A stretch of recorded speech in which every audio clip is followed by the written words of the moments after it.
If you don't stay down and you never quit, come on over here and sit on the far end of the bench.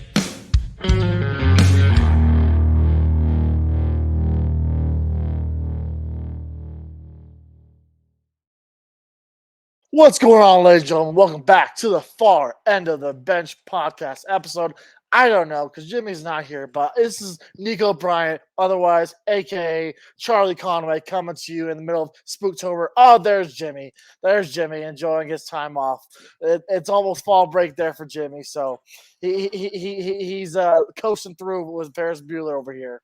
Yeah, I need a day off. That's what I'm going to tell the kids. They've pushed me to the point I need a day off. I went back to the old school Party City days. It's for Spirit Week at the school.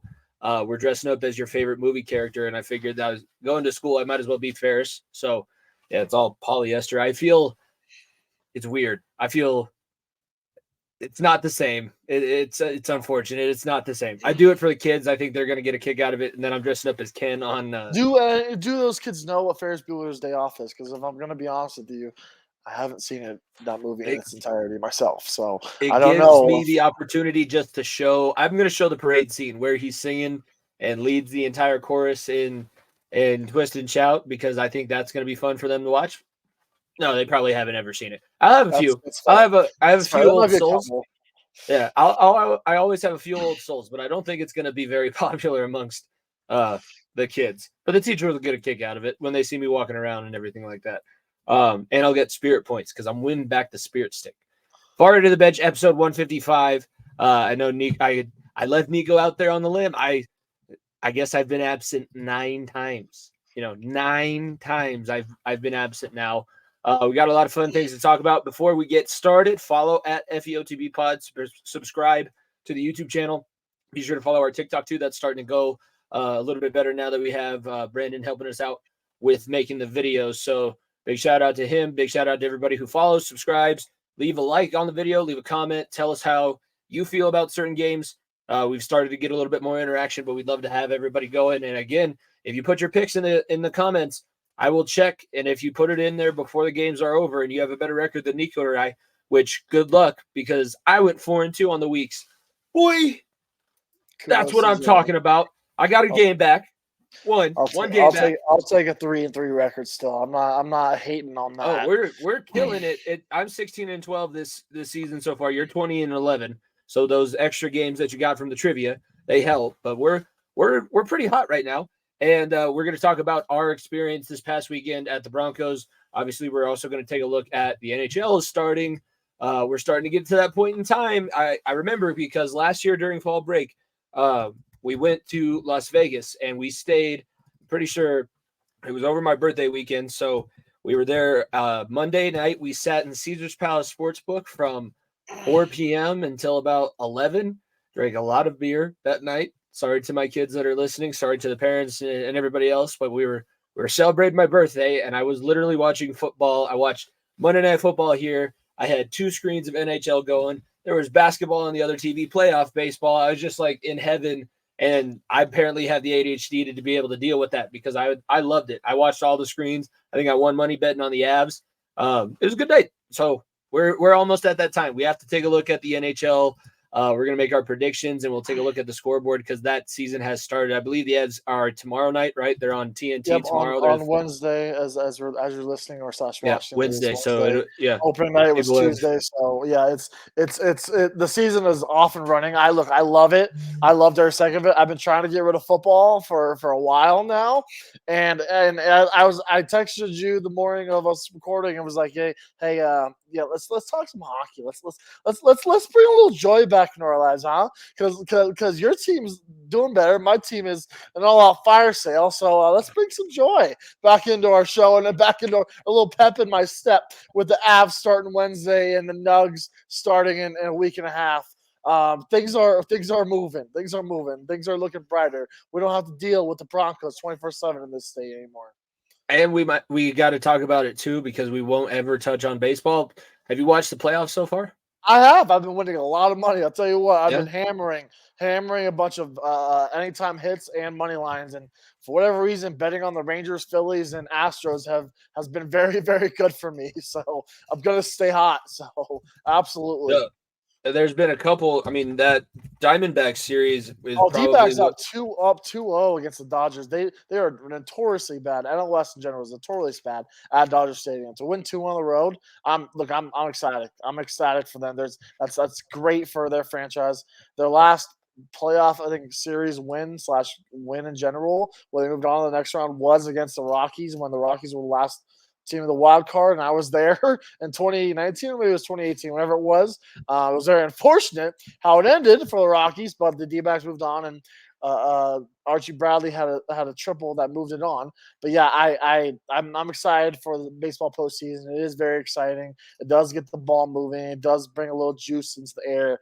I was hearing the baseball announcer, because I have baseball and NHL split screen right now.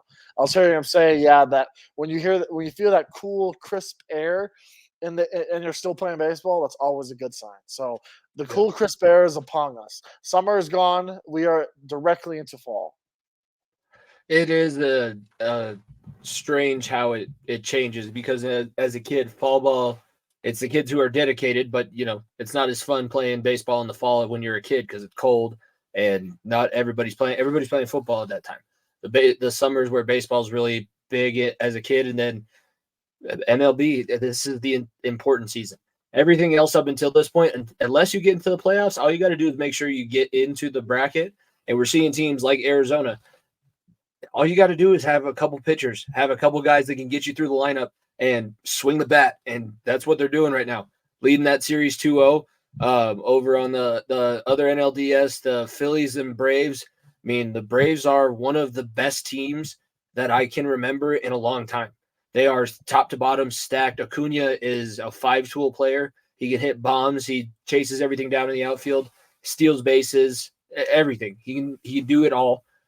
So there's a lot of, these guys are performing, and there's high stakes. I mean, Bryce Harper got tossed the other night in that series. So the tempers are flaring on the AL side. The Rays go down. So the Rangers, who you went to a Rangers game this season, didn't you?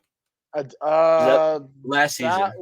That was last season when you were with the Taekwondo. But you've been to a Rangers game, and now they're into the postseason, and they lead that series against the Orioles 2-0, who were the number 1 seed in the AL playoffs. Oh, the Orioles are on the teeter right now. It looks like, obviously, it's, as we're recording, this game's going on. It's 6-0 in the third inning. So it looks like the Rangers are going to just finish them right here and move on to the next one and say, adios, Baltimore. Hope you enjoyed your extra week and a half of vacation.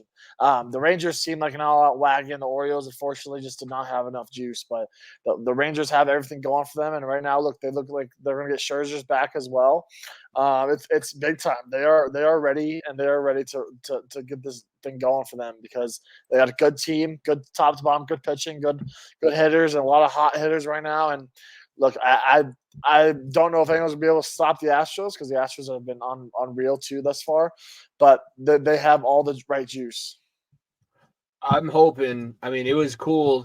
The story that goes along with the Twin series is that was the longest playoff win drought of in professional sports. So now you can get that off your back, but it is still an uphill battle, and you're playing probably the best team that's left. I mean, the Orioles were paper because the AL East sucked all year. I didn't pay attention much, but I saw that from the very beginning of the season. So it's coming down to the stretch, and we're going to have the ALCS set by the time you listen to our next episode. So we'll try and incorporate that a little bit more. We'll plan on it next time and maybe bring some topics to bear.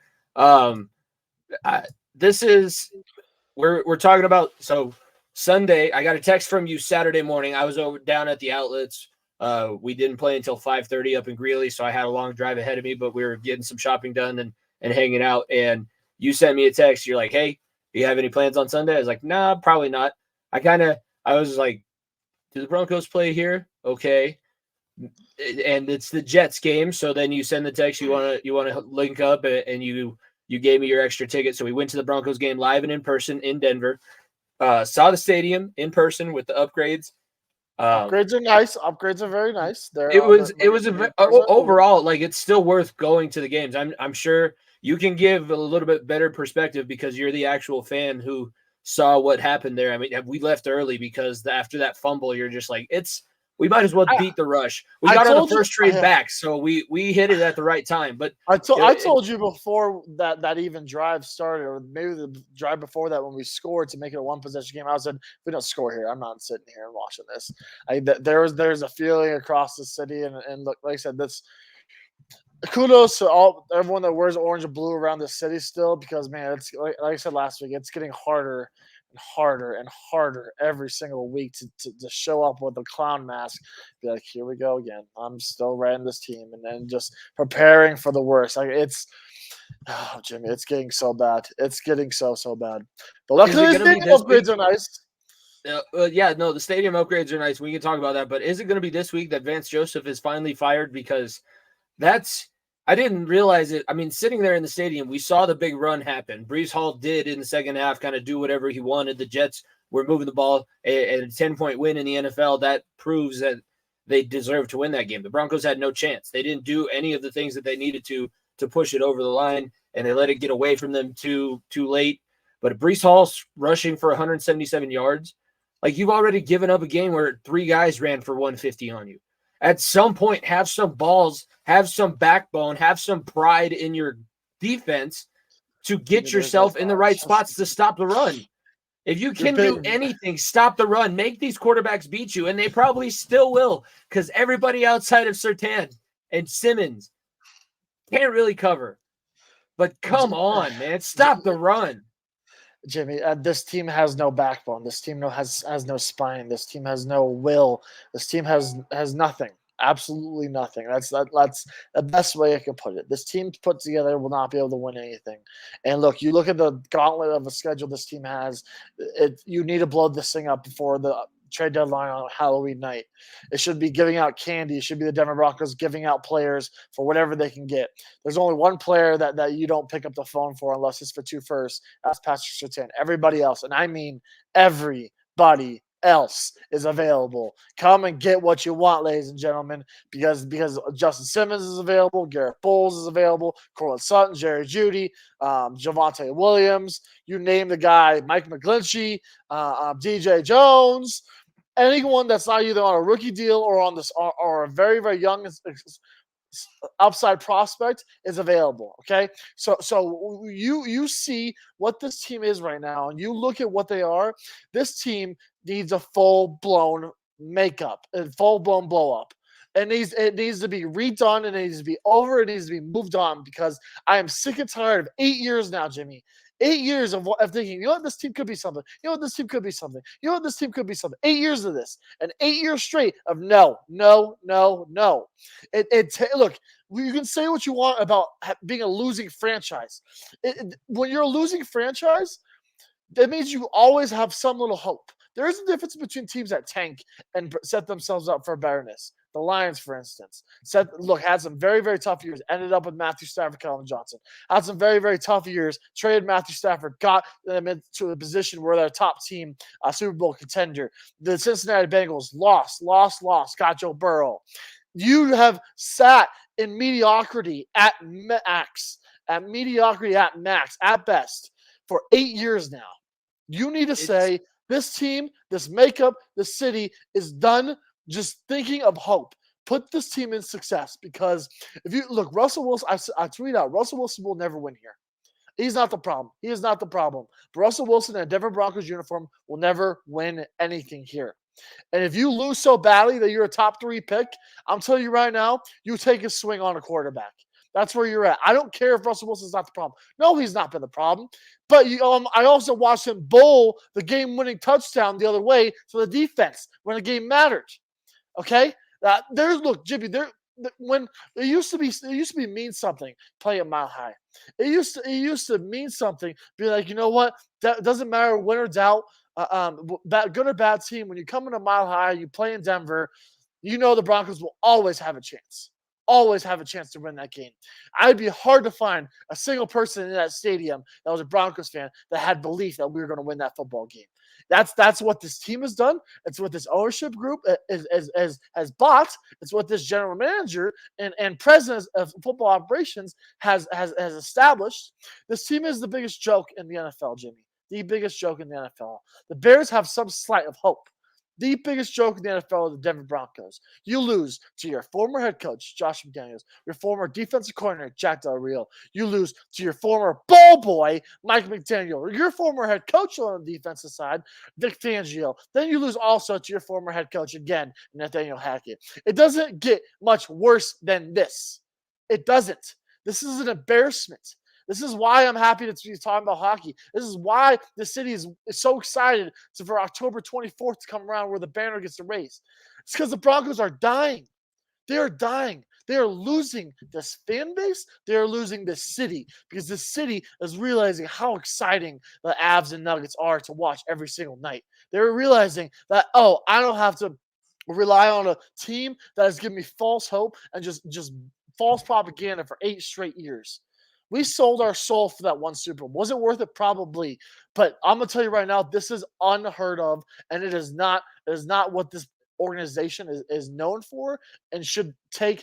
This organization is not known for its losing, plain and simple. Outside the last 8 years, this organization has some of the best players that have ever touched the football field in its history. And you have now shown up and been absolutely terrible. Been killed by the trust. It was killed by the Bolin Trust. There's no other culprit. Joe Ellis as the head of the Bolin Trust. Not even giving Kyle Shanahan. Joe Ellis didn't even give Kyle Shanahan an interview. That's how he sabotaged the team at every turn. Why not re-sign Simeon to a bridge deal at that point? Because he was consistent and he had a winning record. He's last quarterback for the Broncos to finish the season with a winning record. You could have done that. You could have interviewed Kyle Shanahan. You could have not nixed the deal with Mike Shanahan. You could have interviewed Mike McDaniel. But no, Vance Joseph, Vic Fangio, let everybody that was good for your organization go away. And yeah, your general manager and your defensive coordinator right now, the fact that they're not fired right now is the problem with the organization. The organization has no standard it's being held to. If you were being held to the standard that Peyton thinks that he's trying to hold these guys to, Peyton would be gone and you would have a different defensive coordinator. Vance Joseph would not be on the sidelines because it's clear you have no talent. Look what we watched with the Jets. They had both their tackles go down. They had guys step in and move the ball better in the second half. True. Billy Turner was playing left tackle for the New York Jets on Sunday. Former Denver Bronco last year, by the way. 1 year removed. Former Bronco, Packer. I think he's played just about damn near everywhere, but he was playing and playing well. Like, you did not see the fact that it was a backup in there. And when the Broncos, the starters look like backups at most positions at this point. But if we did go to the backups, it would be ugly. Just like Miami was ugly. This group, every single person that's currently wearing the Denver Broncos uniform, and I mean every single person, has built a stigma and built a presence of loserness, of losing, of being losers. Every single person in the locker room. And look, I like Justin Simmons. He's brought losing to the Denver Broncos. Garrett Bowles has turned his career around. He's brought losing to the Denver Broncos. Russell Wilson brought losing to the Denver Broncos. They have all brought losing propaganda and losing losing leadership into this locker room, and it's dead. It has killed it. It is gone. It is done. That's why these guys may go elsewhere and play very well. Bradley Chubb, cough, playing in Miami, playing for a very, very good contending team now. These guys may go play somewhere else and be on good contending teams. There is zero doubt about that. But this leadership group and this team does not have it set at all. There is a losing mentality and like I said, loser mentality and losing propaganda that is just being brought upon every single day in that locker room. That look, they walk into a game believing they're going to lose. They walk into every single game believing they're going to lose. And Sean Payton is doing everything he can trying to figure this out. Did he get out coached by Nathaniel Hackett? No, he did not. Did he get out coached by Robert Saleh? No, he did not. Did he get flat out embarrassed because of his stupid comments? Absolutely. One of the worst losses of his career.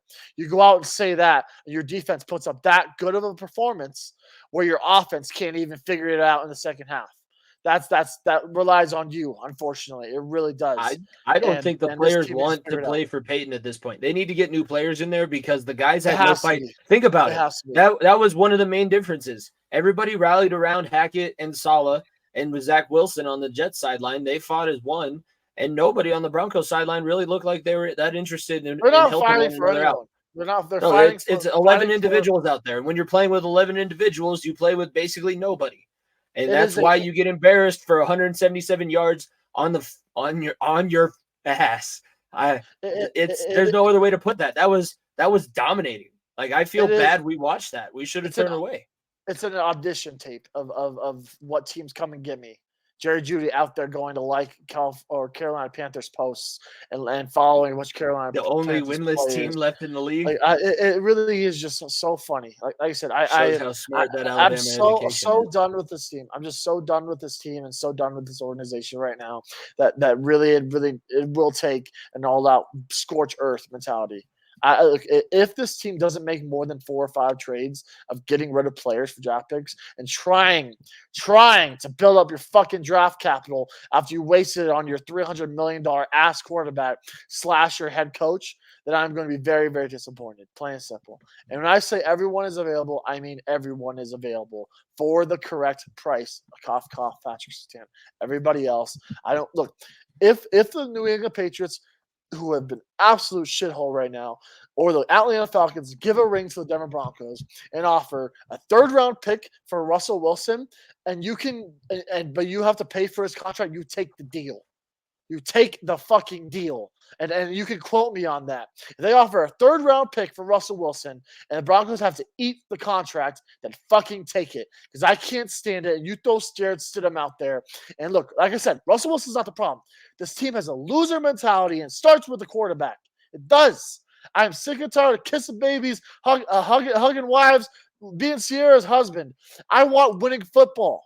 And he is not look. I saw a local radio show talked about this. Has Russell Wilson played his way out of the Hall of Fame? Because I think absolutely. Was he ever in? Before he touched the Denver Broncos uniform, Super Bowl winning quarterback, MVP conversation, not a losing record. Possibly. Conversation was there. This man right now won't ever even touch it. This man is on the level of Joe Flacco and the Jeff Garcias of the world of having lucked out by a great defense to win you a Super Bowl. And that's why you're only relevant for so long. Got you some contract. Trent Dilfer. Jeff Garcia never won one. Whoever. No, he is. I agree with you there. I don't think that he needed to win another Super Bowl. That's why going to the Broncos was intriguing, because it's what Manning did. Manning would have had a better argument to go into it before he came to Denver because he had the yardage and he had the stats. Wilson didn't have the stats. He didn't have the MVPs in his bag. He never even got a vote for the MVP award during the regular season. Like, he had a couple really good defenses that carried him to a Super Bowl. He never did anything himself, and now he is Joe Flacco. Now he's just Russell Wilson. We can just say Russell Wilson at this point. The Tampa Bay Buccaneers guy, whoever won that was Rondé Rich Gannon. Whatever it was, he is going to be infamous. And look, like I said, he is not the problem. Let me reiterate that. He is not the problem, but he is not going to be successful here in Denver. You cannot sit here and tell me that these next 3 years of this contract after this year are going to be successful under him. You cannot sit here and tell me that. Like I am not going to sit here. If I have to sit here for another 3 years with Russell Wilson at the quarterback, I might as well just pick up another sport, go watch cricket, or go watch Premier League soccer during the winter on Sunday mornings instead of waste my time with this shit franchise. It's rough. You're not the only one that has those kind of feelings. And as much as we were trying to jaw at the Jets, we were also jawing at the Broncos because they made quite a few mistakes. The other games and before I continue with Jets fans, I know you're so happy for Nathaniel Hackett and that or the other thing. He almost lost you that football game.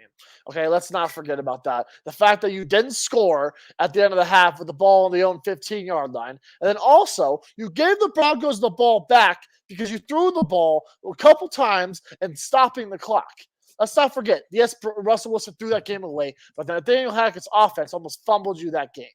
So you can be so happy right now. You can be excited. Oh, fuck Sean Payton, fuck Sean Payton. Give me 3 weeks, 4 weeks until you start calling for Nathaniel Hackett's head is all I'm going to say.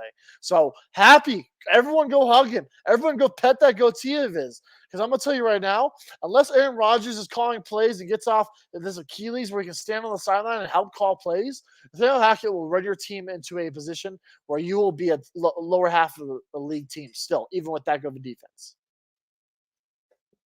We're talking about the other games now that we picked, just running through the scores. Bears beat the Commanders on Thursday Night Football 40-20. Justin Fields looked pretty good, but Sam Howell, that was kind of a duel for a second, and then the Commanders just totally whipped out. Interested to see where they're going to go in that NFC East, because the Cowboys also took a fat L. Let's just put that out there in the world. They're not on the same level as the 49ers, folks. Not even close. The team that has knocked you out of the playoffs the last 2 seasons just embarrassed your ass. Now, here's the one thing you can say. It was in San Francisco. If this had taken place in Dallas, imagine the shitstorm that would be coming out of that state right now. All of the oil would be set on fire. Jerry Jones would have cut somebody's head off at the front of the facility. Like, we cannot do this. We cannot have this kind of beating at our home stadium. What do you do from here? How are you going to rectify this? It's not like you're going to get 30 points better by the end of the season, right? I don't know if there's much to get better, Jimmy, with this Dallas Cowboys team. I looked at top to bottom, and like their defense has Micah Parsons. They could get better at the DBs. Their offense, Dak Prescott. Obviously, look, that's the biggest just circle, right? That's the biggest circle is Dak Prescott and what he's going to look like, because when do we see Trey Lance? When do we see Trey Lance? And look, the 49ers fans are calling for him to come out there when the game got out of hand. They thankfully did not do that to the poor kid and put Cooper Rush out there. That would have been very, very bad. But luckily it didn't happen. They put Cooper Rush out there. So I like I said, I'm very, very excited of what this 49ers team does every week, because like I said, I think it's the best team in football. I've said the last couple of weeks, the best team in football, top to bottom, most talented team in football outside of one position. And that one position right now plays good, smart, strong football. Absolutely, every single time. And Brock Purdy does not make mistakes. He like I said, he is Kyle Shanahan right now. What he's doing with Brock Purdy is what Bill Belichick did with early. And be careful my words. Early Tom Brady. Because early Tom Brady was not the god that we saw at the end of his career. He was managing what the weapons he had around him and did play them smart play. That is exactly what he's doing with Brock Purdy. Not making him do dumb things, just making the smart play and putting him in positions to win, where he knows, you know what, if you get the ball to the guys around you, you'll be set up for success. And that is exactly what the 49ers have done to him. As for the Cowboys, they feel like they're just putting way too much on Dak Prescott's shoulders, and he does not have the capabilities of doing that. The offensive line is worse than what it was. We've lost a bunch of key pieces across the front, and Tony Pollard, they've got no rushing game. Go along with a bad defense. Cowboys are lucky that they could probably squeeze into a wild card position to how soft the NFC is, but they got some other things coming and some hard questions they're going to have to ask if they want to take that next step, because I don't think Dak Prescott will be it for them. We're going to talk about their game coming up this week because they're back in prime time, but they're probably going to beat up on the bad teams because they have a lot of them on their schedule, but they're in a little bit of a limbo spot now. Really quickly, we're running through the other ones. International game, the Jaguars did end up beating the Bills just at the end of the game. Etienne goes off for 2 touchdowns, 26 carries, 136 yards. Played against himself in fantasy football, unfortunately. Yeah, that's a tough look. Hopefully the other guy, you got to leave that guy on the bench. Probably not. He probably whooped his own ass, like in Liar Liar with Jim Carrey. The Bengals beat the Cardinals. We watched the beginning start of this game at the stadium. Burrow and Chase finally had their connection going. Chase has a new franchise record, 15 receptions, 192 yards, 3 touchdowns, and Burrow threw for 317, 3 touchdowns. Did have 1 interception. Didn't look all the way back, and the Cardinals did things at times that made me a little bit hesitant, but you staved me off for this week. This week coming up, though, because we'll talk about it, but they do play the Seahawks. This is a more of a litmus test for how much am I going to invest in the rest of the season? If the Seahawks treat us like they treated the Giants, I'm good. I'm out on the season. Joe Burrow can sit on the bench and we'll figure this thing out and try over and start over again next year. If they win this game, they're able to get to their bye week at 3-3 because that's when their bye week would end up being in the season. Okay, I can continue to watch, and I think that even if it has to be a wild card spot, even if you don't win your division, which right now they're back in a tie for, I believe, second place. They're right back in it because Baltimore shit the bed against Pittsburgh. And so Pittsburgh currently leads the division. Like that, like yeah. you said, you need and that Pittsburgh win is totally beatable. Every team is beatable team. Every team is beatable in that division. Like I said, Yeah. it was a very, very important win to get yourself back into a position where you're like, you know what, we still have a chance. This division still have a chance to move on and host a playoff game again. And like I said, that was a step in the right direction. We'll see if the Bengals are able to keep going with that forward. I hope so for your sake, because one of us on this show needs to be happy about football being on. I'm on the fence. Last game of the weekend, Jordan Love just ain't it for the Packers right now. Raiders beat the Go Pack Go in Las Vegas 17-13, and now the Raiders sitting at 2-3. Broncos hold sole possession of last in the AFC West with this victory. It also gave us one of our losses on the weekend. Not that we were ever going to pick the Raiders, but did you expect more from the Packers at this point? I expected a little bit more from them than what we saw. I did too. I absolutely expected more, but then again, the Packers, like I said, Jordan Love is not Aaron Rodgers and he's not Brett Favre. It's crazy what a different love type of quarterback does. Absolutely does to a team. So, like I said, it's nice for Packers fans to have to go from Hall of Fame quarterback to Hall of Fame quarterback. Now it's absolute dud. Is all I'm going to say. Like I said, Jordan Love Jordan Love is going to make this team mediocre. And not having Aaron Jones was a massive blow. But this defense on being able to get off the field, and then this offense not be able to capitalize on a 70-yard pass from Christian Watson, get down to the 5-yard line, not be able to punch it in. Yeah, this team is going to struggle. And like I said, it's the Lions' division to lose. It absolutely is. The Lions look damn good. They look damn good. We're going to get into, so we're saving the pick 'em for this week for the end. We're now moving over, and it's time to talk a little bit of hockey season, eh? We're going up north of the border. We've already had a few games taking place because we are recording this on opening night, Tuesday night. Tuesday, Tampa beat Nashville 5-3, and Pittsburgh is currently, as we're recording, leading Chicago 1-0 in the second period with about 17:30 left. Yeah, leading the Hype Boy Bowl of Sidney Crosby versus Connor Bedard. They are currently that's the. Like I said, Toronto has a tie on the door right now. Don't go see Toronto. He's having his alone time. Don't knock before you enter. What did I say about knocking? Always knock. We're gonna get into our predictions for who's gonna win each division. Have the standings pulled up the way that it would work out with the wild card, the reseeding with the NHL. When it gets to the playoff bracket, it makes a lot more sense, but the race leading up to it is a little bit convoluted. If you're new joining us this season and you're not a hockey fan, you get 2 points in your team standings for a win. You get 1 point if you lose in overtime, and you get no points if you lose. Yep. So that is... You want to have the most points in your division. If you have the most points out of your entire conference, you obviously have home ice advantage. If you have the best record in the regular season, you win the President's Trophy. Okay, that's just a brief rundown. I don't know. We've got so many people with that Swiftie catfish that I feel like now whenever we move to a new segment or start talking about a sport, we got to be like, okay, let's walk it to the starting line, and you can decide where you go from here. Maybe you like the hype boys. And I know people think Sidney Crosby is attractive. And I'm sure Bedard is going to be the next wagon. Yeah. You got to fight them off with the stick. You got to fight them off with the stick. All right.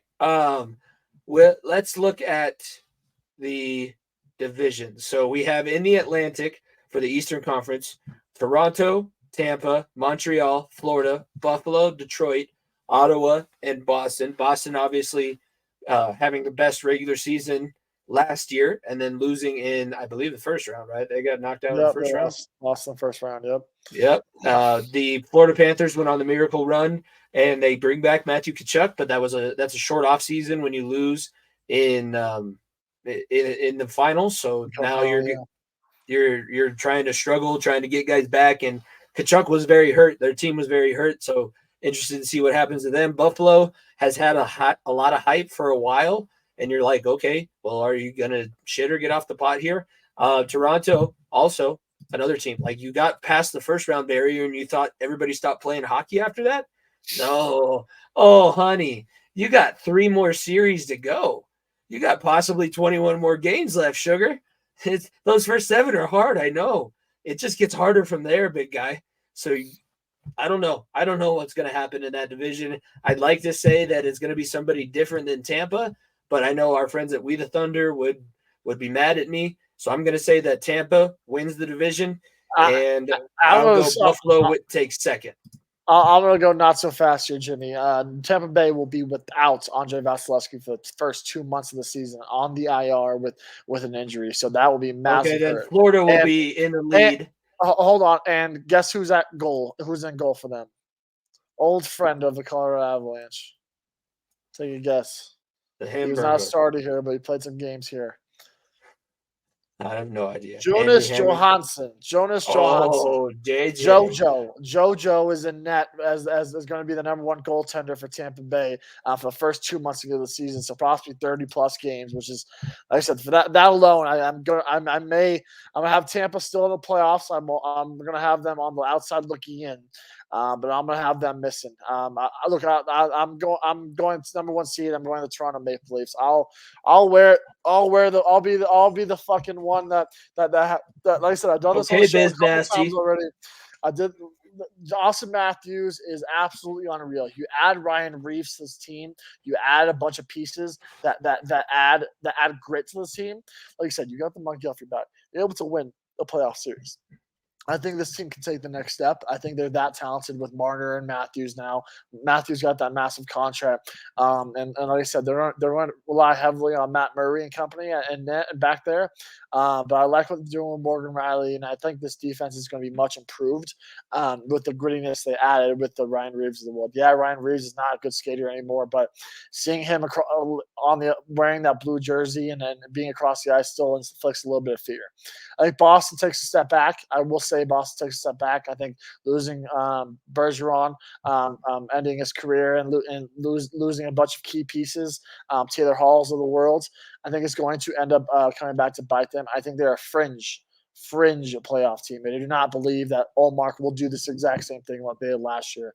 I think my number 2, this is going to be a little bit weird one here. I'm going to go Ottawa Senators as the second best team here. I like what Stutzel and Brady Tkachuk have done. At best. Wild card team at best. Clip this then is all I'm going to say is because Ottawa is a Brandon, I hope you're listening. Wild card team at best. Very, very young and talented team, and I think Ottawa has the back end defensive wise, and they add Tarasenko to their team. They add these veterans to go with these young guys. I think Ottawa is a team that could be very, very frisky in this division. So I have Toronto winning division. I have Ottawa second. I'm going to go Florida third, and I'll go Tampa Bay fourth with Boston fifth. You Buffalo, think Tampa's going to be a wild card team? Yes, absolutely. Jimmy, 35 games. Talented to be a wild card team. 35 games of Jonas Johansson. Okay, goal. Okay, and they have Victor Hedman, Mikhail Sergachev. They're very good. Don't get me wrong, very good. But 30+ games with a lot of guys that played a lot of hockey last year. Shooter Stash and Schooley. Niko has this one clip for me. I want this one clip for Niko.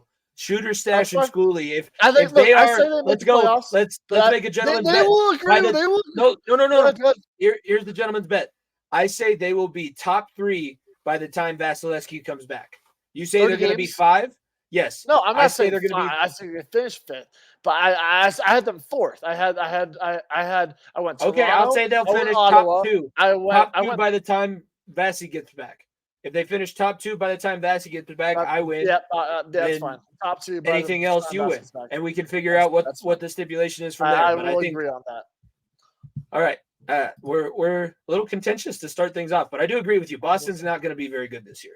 They lost too much. They're trying to turn too much around at a different time in their franchise. They needed the stability that they don't have.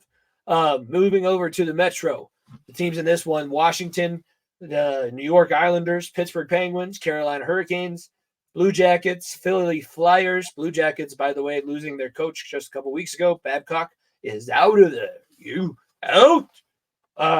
Don't steal your players' phones, kids.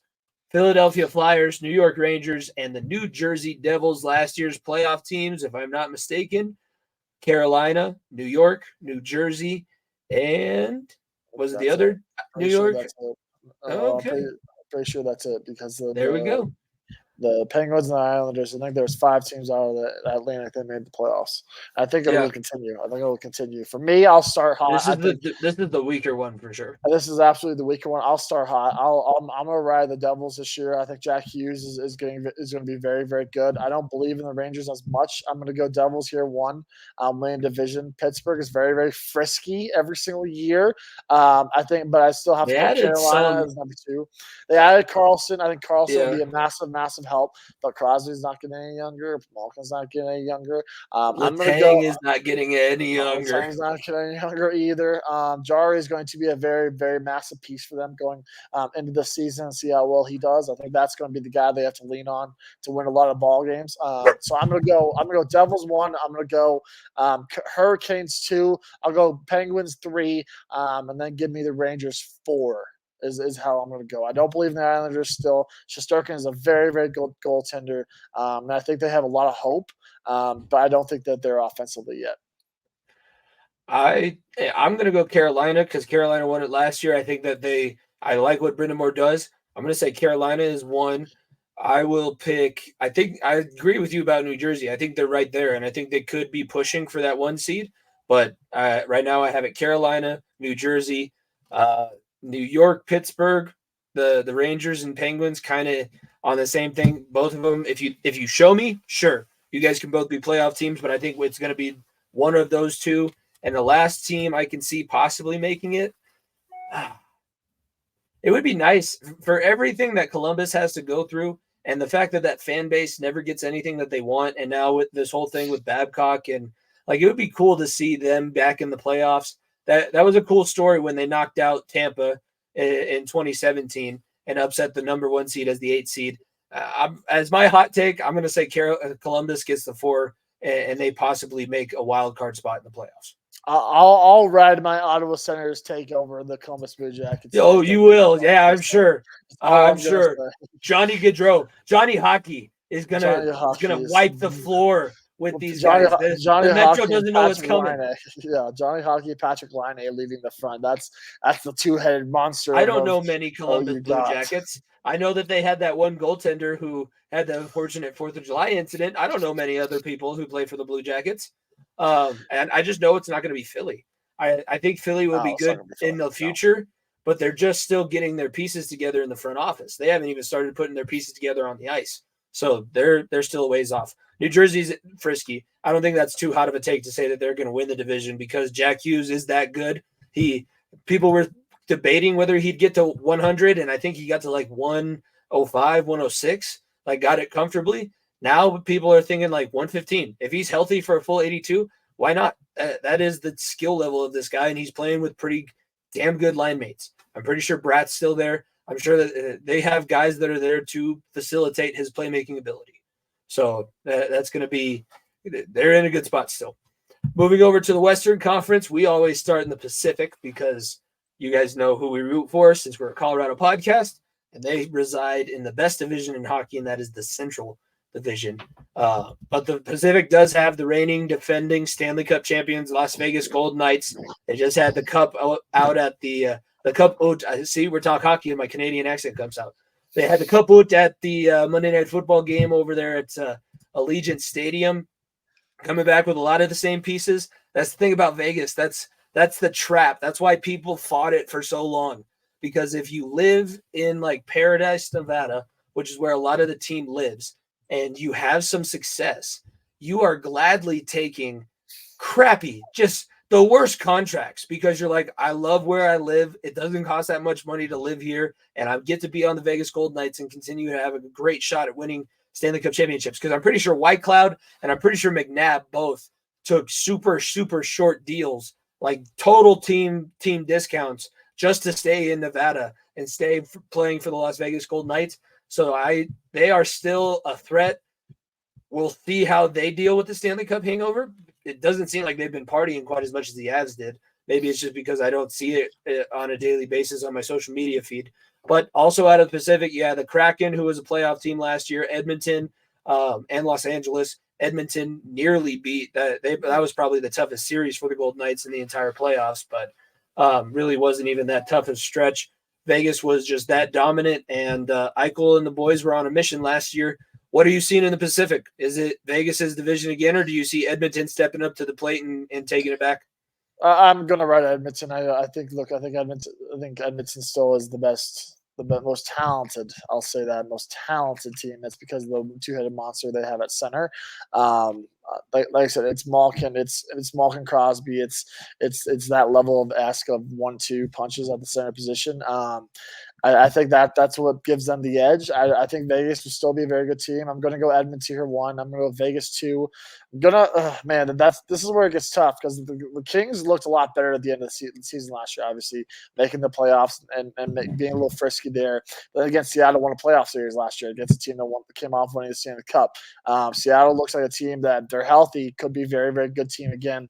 Matty Beniers in his full second year will be helpful. Getting Shane Wright possibly fully into the lineup will be big time. A guy that could have been the number 1 pick last year. They have a lot of young and exciting prospects in Seattle. So I'm gonna go Edmonton, Vegas, Seattle, and I will go 4-team. I'll go Calgary. There's something about Jack. I think Jack Campbell figures it out, and Kadri, I still believe in him. I don't know what Calgary's going to look like defensively or offensively. I think they're very, very stout defensively. You look at Rasmus Anderson. You look at that depth that they have. I think that's going to be the backbone of their team. I think they're going to struggle to score, but I think they'll be able to win a lot of gritty games defensively and help themselves out. I don't believe in Vancouver. I don't believe in San Jose. The Ducks missed out on Bedard again, like they missed out on Crosby. That's where I'm at with those teams. I would say the Kings probably the team to fight with them. I think it's between those two. And look, Kopitar is getting older for them. That's why I still don't believe. And I believe in the Kings. And I think that Jack Campbell, I believe in him a little bit more going to this season with the Flames than I do with anything that the Kings are going to put out.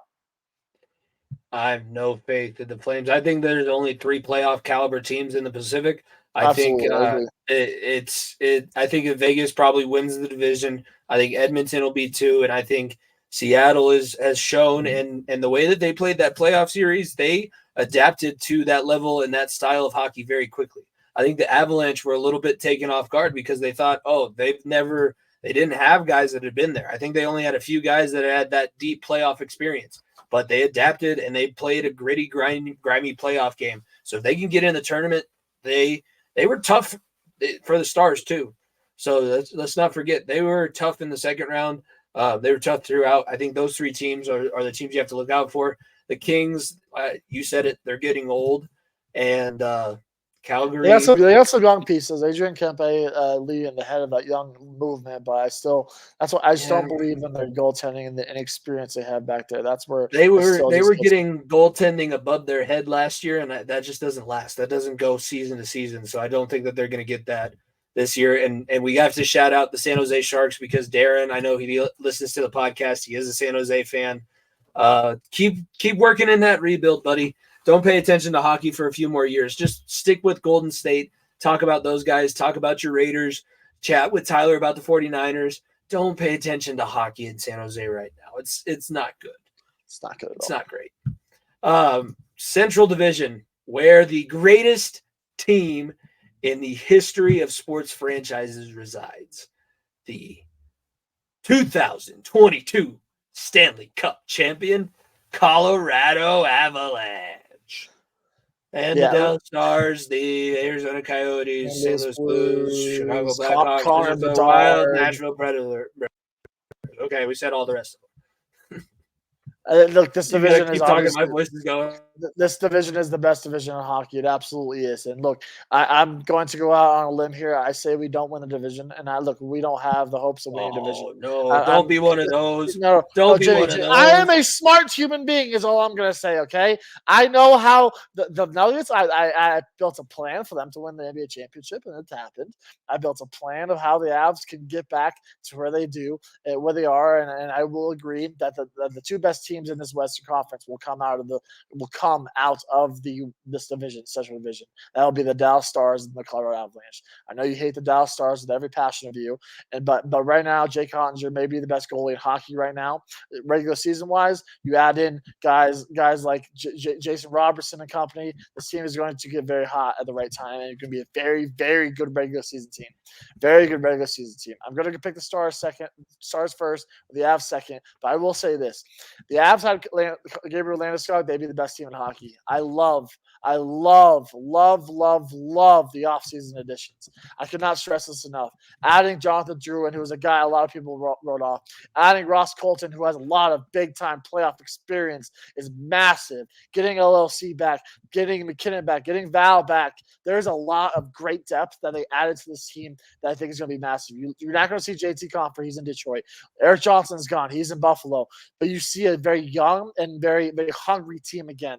That's what I've been waiting for, especially last year. Last year seemed like a bunch of veterans trying to get another one. This year, with adding Kale and having McKinnon in the prime of their careers, Joe Sakic said, "Hey, let's get this team younger again. Let's get this team speed and fast around those two around them, and go from there." And that's how they built this team. It's exactly how they built this team. And I love the additions they have. We'll see what Georgiev looks like. A second full season as the number one. I'm very, very excited to see what he's going to look like this year. Very, very excited. Defense still has some question marks. Jack Johnson still being your third defensive pair will be interesting. We'll see. But you still have arguably the top two best pairings in defense, and Taves and McCarr, Manson, and Byram. So I think things are looking up. Obviously, I expect a much better run, much deeper run this year. Obviously, it was a very, very disappointing team, but a team cannot stay healthy on the ice. Obviously, knowing that you don't have Landeskog at all this year, I think it's going to not help, but it won't hurt this team like it did last year. I think it was very Jamal Murray, quote unquote, esque. Of waiting around, being like, you know what, is he going to come back? Is he going to step in that locker room? When's our C going to be back? He's not going to be there. That's just known. So I think Nate and Kale specifically, maybe Mikko as well, will take into that role. Cogs, obviously, who knows how long he'll be out, still trying to recover from that injury from last year. But look, this team is very, very healthy and very, very much hungry to get back. It sucks losing the first round of the playoffs, but after that long of a run, getting an extra month and a half, 2 months off is going to be massive. And I think this is going to be great for the health of this team. They win the Central this year. They won the Central last year. I hope so, Jimmy. They won it being as injured as any other team. And I know that you like to say that Jake Ottinger is one of the best goalies this year, but he was not posting anything in the playoffs when you look at it. So in the biggest moment last season, he did not have that same magic that he had the year before. He had, I have it pulled up here. He was 10-9, had an .895 and a 3.06 goals against average. He is beatable. And I don't see a team in Dallas around Jake Ottinger that is good enough to beat the Colorado Avalanche as many times as they will to win the division. They couldn't do it last year. If you were going to do it at any point, it was last season. That was when you were going to take them down. That was when Winnipeg should have put their foot down on the gas and finished after the All-Star break. Dallas could have done it where we didn't have a chance to come back and win it, yet the Avalanche still snuck in there and won. And now the team is better. They come back hungrier, and they're healthier and well rested. We'll never know what exactly happened with Val Nichushkin in the playoffs. And hopefully he's rectified that with his teammates in the locker room, because if it were me and a guy that does something stupid that seems like in his personal life and is unavailable for the rest of the playoffs, that would piss me off and rub me the wrong way. So hopefully he's rectified it in the dressing room. I'm sure that they've taken care of it, and Bednar is a smart guy. He knows how to get the team going. If they're healthier than they were last season and they won the division last year, I'm not going to go with I'm not changing. I'm going to sit. I'll be that guy that sits on it. And the VSN channel has to hate me because everything they post about the Blues or post about the Central. I'm all over it. I'm going to be a guest contributor on the 5-Hole Show this year, and I'm going to be singing the Avalanche's praises, hopefully, with what I'm expecting. I think it's going to be a great season. I think we're all going to have a ton of fun. Don't worry, you can quote me on this when you go on that show. The Blues will be the second worst team in this division outside the tanking Blackhawks. And that's the only reason why they won't be last is because the Blackhawks are just not talented outside number 98. So you can quote me on that. I think they're going to be that bad this year. I think Jordan Binnington is going to get exposed very badly. And I just think that they're going to be that bad this year. O'Reilly's not there. Back or they don't have a lot of guys, and I think they're going to be very, very bad. And fortunately, they tanked the wrong year because, like I said, they could have been in a running of a Connor Bedard sweepstakes, and that's where teams like the Ducks, teams like the Sharks, where they all just fucked themselves and missed out on the Sidney Crosby, the Wayne Gretzky, the Connor McDavid sweepstakes again, where they're like, you know what, we tanked the wrong year, we fucked ourselves, and the Blackhawks will end up reaping the reward. But I just have to be realistic with myself and hoping that this team. Look, I'm obviously going to root on the Avs, and I hope that they win the division. But for me, I'm just going to go Dallas. I'm going to go Colorado. I'm going to go Minnesota. I think Minnesota could be very, very deep this year. I think that they're going to get much, much better than they were last year. They have some contracts getting off. I think finally for the first time. So they're finally some of those guys that they had on those long-term deals that they bought out, I think are finally getting off, so that helps. Minnesota is going to be very good. Nashville, I don't believe in. I don't believe in them at all. It's going to be Yusei Sara's show, and hopefully that he can carry them to the playoffs. That's all they're leaning on. And same thing with Winnipeg. Winnipeg, I still don't believe in. And I think losing Luc Dubois is going to hurt them. Shifley still being their head man, I think it's going to hurt them. So give me Dallas, Colorado, Minnesota, and I will go Winnipeg as the fourth team. Arizona, look, I don't need to really say much about you. It's baseball season, right? For you guys, the Coyotes aren't going to do much. You have some of the 6 jerseys in hockey, but it's just not going to do anything for you. I just wanted to gloss over you for that reason. You can just flip our first and second picks. I just don't see a world where it's. I still think it's very realistic to expect the Avalanche to win the division. And that's what I'm going to hold. That's the standard that I'm going to hold them to because it's more fun for me. I like having a team that I think I'll be able to watch now because we have the YouTube TV instead of, shitty ass direct TV that never had a single Avalanche game on in the last 4 years. The entire time that they've been good and playing in the playoffs, I haven't been able to watch. I should be able to watch the games this year, and I'm looking forward to seeing how the boys do. Who says we can't talk about anything other than football and basketball? That was a whole 30 minutes, really, of hockey talk. And we have all of our predictions set for each division. We'll be continuing to show up. Just as we were talking about that, by the way, Pittsburgh did go up on Tuesday night 2-0 with about 6 minutes left to go in the second. So, yes, Chicago is as bad as we expected them to be. Let's talk about this week's pick'em. We've already mentioned the records. Just to reiterate, I am 16-12. Niko had the 4-game lead on me going into the season. It is currently a 4-game lead. He has a 20-11 record on the year. We're picking 5 games this week because the Broncos happen to be in prime time, and we don't need to add in the extra game because we've already been doing that with the international series. So we'll only have 5 games. Broncos, Chiefs, Thursday night football. We're also picking the Ravens, Titans, Seahawks, Bengals, Sunday night football, Giants, Bills, and then Monday night football. Cowboys get to rebound in prime time, going from Sunday night football to Monday night football, see if they can beat the Chargers coming off the bye, the earliest bye in history, it seems. That would piss me off if I was an NFL player. Like, don't give me that bye before week 6. I still feel human at week 6. Don't give me that bye before week 6. Let's start off Thursday night football. Chiefs have not lost to the Broncos since Peyton Manning was playing for the team. Patrick Mahomes has never lost to the Broncos since he's been the starter for the Kansas City Chiefs. The Chiefs are favored by 10.5 points. Travis Kelce may be a little bit banged up. He hurt himself, twisted his knee. The Swifties are now trying to get rid of turf fields. I don't know if you've seen all of that kind of crap, but it's where now that is a thing and they've made it official or whatever, it's what we're going to be having to talk about. And like we said, Swifties, and we enjoy your company. I'm dating a Swiftie, so I have to be nice. I can't be too mean because because all I ever will be is mean. And someday, hopefully, I'll be big enough to where you can't hear me. I'll cut that off before you. Yeah, you're good. I'm not picking the Broncos again. I know I said I'm going to pick them to lose every single game outside division games. I'm not an idiot. Like I said, this would be the most on Broncos fucking brand thing to do, to somehow win this game and be like, you know what, like it's time to ship it all in, and then you fucking pull one out of your ass because the Chiefs overlook you. No, it's not going to happen. The Chiefs are going to win. 10.5 is a Chiefs very cover? generous spread. Yes, they absolutely. They haven't been. I don't think they've covered it yet this season. No, they've been very, very bad at covering. They haven't covered anything. Like I said, they barely squeaked by Minnesota last week, and they squeaked by a couple teams. They're not juggernauts anymore. I'll tell you that right now. Like I said, if it weren't for the Broncos idiocies and the Chargers being the Chargers and the Raiders being the Raiders, they would have some trouble in this division. But luckily, their division is a bunch of dumb and dumbers of who's who of being idiots in football. So I'm going with the Chiefs here. And my pride.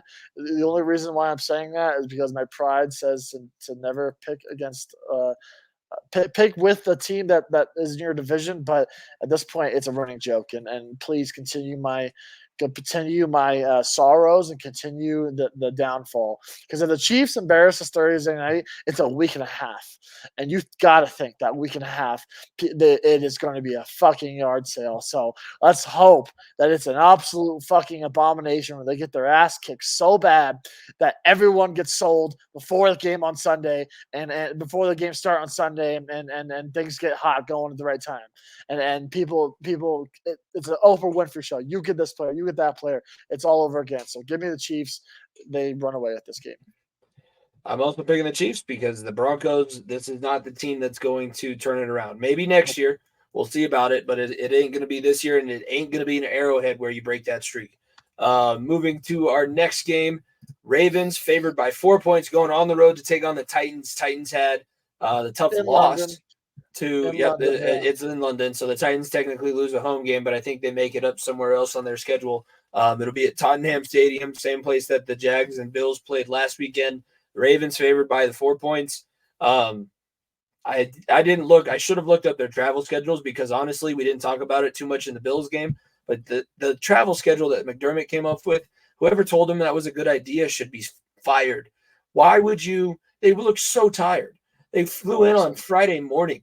Why wouldn't you leave directly after? Don't even go back to your apartment.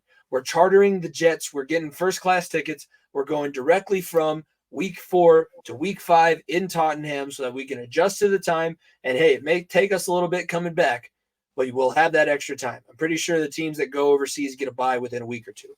So you'll be able to recover. We'll be able to get back. No, we totally throw everything off.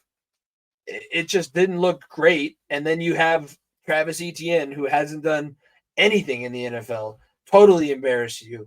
Like, that was a total anything in the NFL. He's been a very, very stable running back the last year and a half or so. I will say that he's been play his rookie year with an injury, and I think he had about 600 yards from scrimmage last year.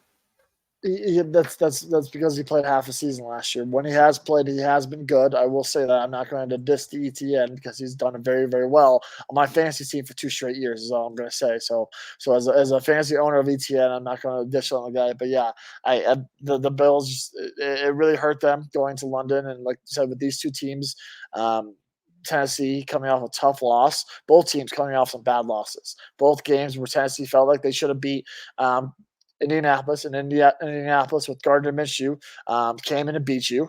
And then you have Baltimore, who laid one of the worst eggs I've ever seen against the Pittsburgh Steelers. But it is time to start. The conversation has to start with, is Lamar Jackson able to win the big game and able to take that next step? Because and look, I know you're going to shake your head automatically no, but the man needs to figure it out, needs to be able to stay on his 2 feet, and this offensive line cannot keep him up on 2 feet. He's losing receivers every single week. Zay Flowers last week, OBJ this past weekend. It's going to get worse and worse. And like I said, you lose Dobbins. This team is not talented enough for Jim Harbaugh's coaching to get them over the top into the playoffs.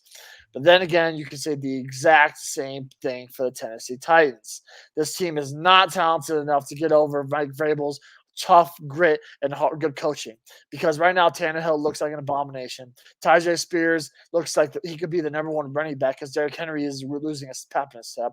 DeAndre Hopkins is going to the place where receivers die. Cough, cough. Andre Johnson, Randy Moss, Julio Jones, insert receiver that had a great career and ended in Tennessee here. Like you said, I'm going to go Baltimore here because I think Baltimore is a much more talented team right now. And I think Tannehill is just running this offense into the ground, and this defense for Tennessee is not talented enough. Is not talented enough. Not more talented, obviously, than the Pittsburgh Steelers defense specifically, but I'm going to ride the Ravens here because I think they're just a better team right now. And like I said, both these teams need a win after what happened last week. I'm rolling with the boys in two-tone blue. I think the Titans get this one done. I don't like what the Ravens have shown. Ever since the Bronco game last year when Lamar got hurt, I just haven't had faith in them. I know they got back into the playoffs. They're a scrappy team, and Harbaugh could pose issues, but I think Tennessee's going to rebound. I think Tennessee gets a win this weekend. So we're split on that one. I just think the Steelers are a better football team than the Colts, and the Ravens obviously placed one of the top three, if not the best defensive football in Pittsburgh, and lay a goose egg against the Colts, who were just reeling as it is. Tennessee is just too much. I don't see too much of a difference between Indianapolis and Pittsburgh right now because their quarterbacks are both still improving. That's where I see a better defense in Pittsburgh. That's the only difference. I see a top three. Jeffrey Simmons is just as disruptive, not to the level, but he can be just as disruptive as TJ. And Micah Fitzpatrick and Joey Porter Jr. This defense of the Steelers is night and day better than Tennessee Titans. It's not even or than the Indianapolis Colts. Excuse me. It's not even close. Tennessee will win on Sunday. That's fine. Seahawks Bengals. Bengals are still favored by 3. They get the home push. Bengals did get back on the winning track. I said it at the beginning of the show when we were talking about our recaps from last week. This is their test. How much more investment am I going to have in the rest of this season for the Cincinnati Bengals? If they come out and look strong against a tough Seahawks team, who I believe is coming off of their bye as well, then, we can head into the last couple weeks before our bye in a good spot.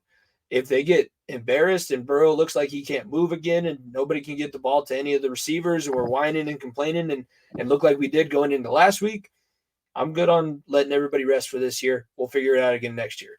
I am picking the Bengals this week. I think that they're going to be able to get it done. They showed a lot of promise, and I trust Zach Taylor, Lou Anarumo, and Brian Callahan enough because of what they've done in the last 3 years. They've built up enough trust in my mind that I'll go with them, and I think they can win.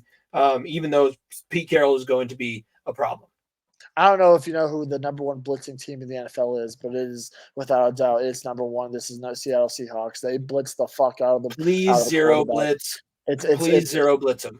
Let's hope Joe Burrow can get the ball off in time, and I'll ride the Bengals here too. Put Jamar Chase at slot and just run that quick little 9 route because they're blitzing everybody in the middle, and they won't do it again. I promise you. After they chase Jamar down 98 yards the other way, they probably won't do it again. I hope so. I hope so for your sake. I'm riding the Bengals too. I hope so too. Sunday Night Football. Last of the 2 games that we have left. Giants at the Bills. The Bills favored by 2 touchdowns. Big number in the NFL, but honestly, the Giants look like they have not wanted to show up. They're the worst team. They're the second worst team in football. They are unwanting and unwilling to play football out there. They are a lying dead organization right now that is sitting on their hands, paying another $300 million quarterback along with the Broncos. They are in the exact same boat as the Cincinnati Bengals going into last week. They were paying a quarterback $300 million with a 1-3 record. And the only difference is Joe Burrow is Joe Burrow, Daniel Jones is Daniel Jones, and they just are, like I said, one of the worst teams in football. And I'm not even going to hesitate. Minus 14 line might be too little. The only reason why I see them covering is because maybe a jet lag. That's the only reason why they'd be covering. Let's be honest with ourselves. I think at this point the Giants are top 3 worst team in football, right there with the Bears, right there with the Broncos. I think that low of this team and organization right now. I think they are that bad across the board. They can't do anything offensively, can't do anything defensively. Saquon Barkley got all this fat contract, and he can't carry this team even into the playoffs again like he did last year. Give me the Bills, give me the spread. It's going to be an all-out Sunday night massacre. I'm also on the Bills. I think that they're going to win and win handedly. Last game of the week. This will be our 5th one. Rounding out week 6, Monday Night Football. The Cowboys favored by 2, going on the road, taking on the Chargers, coming off of their bye week. I'm just going to say it right now. I'm picking the Chargers because I'm done with the Cowgirls. I'm done with the Cowgirls. I hate Jerry Jones. So as much as, I want to be a good friend, and I know I'm picking your division rival, they're not playing against you. So I'll say that. And I can't stand Jerry Jones and the Dallas Cowboys. I like all the bad stuff that happens to them. It's awesome. Jimmy, I don't know if you know who the worst head coach in the NFL is right now, but it's Brandon Staley. The Chargers are going to charger themselves like they do every single week. Every single week. Look, if Brandon Staley saw what the Miami Hurricanes did to lose their game and saw that, maybe we'll get some more yards for the Austin Eckler, Joshua Kelly's of the world, and on the last play, and they're going to lose, a travesty, an absolute travesty. And I think Dallas gets one back. I'm going to go Dallas here. Like I said, the Chargers are going to find ways to lose every single year, every single week. It doesn't matter who the hell they're playing. And I think the Dallas Cowboys they're more talented youth-wise in sort of CeeDee Lamb and Micah Parsons as opposed to Joey Bosa and Keenan Allen. And look, I think Herbert's much, much better than Dak Prescott, not even close. But I don't know. I don't trust the Chargers. I really will never trust the Chargers. I don't care as long as I die. That light blue and yellow will always be mid. It'll never be great, but it'll sometimes be bad. So give me the Cowboys. I'm going with the Chargers. We have both picking the Chiefs, the Bengals, the Bills, and then we're split on the Ravens, Titans, and the Cowboys, Chargers. We'll see who ends up taking back a couple games. Either Nico's going to extend his lead, or I'm going to get a couple games back. I think that's going to do it for this week of the pod. I know I was supposed to be on Talking the Gridiron Sunday. When we got back from the game, I laid down on my bed and I woke up when my alarm went off at 4:30 the next morning. The kids are running me ragged. I'm glad that it's Spirit Week. I'm going to be rocking the costume that you guys see. This will be my Wednesday outfit. You guys will see my outfit that I wear on Thursday next week for the show. It's October. It's exciting times. We had Nico's birthday last month. My birthday's coming up and Halloween coming up. There's a lot of cool stuff happening. October is the best time of the year. You can't tell me any different. All the different sports are on, and we appreciate everybody checking us out, following at FEOTP Mod, subscribing.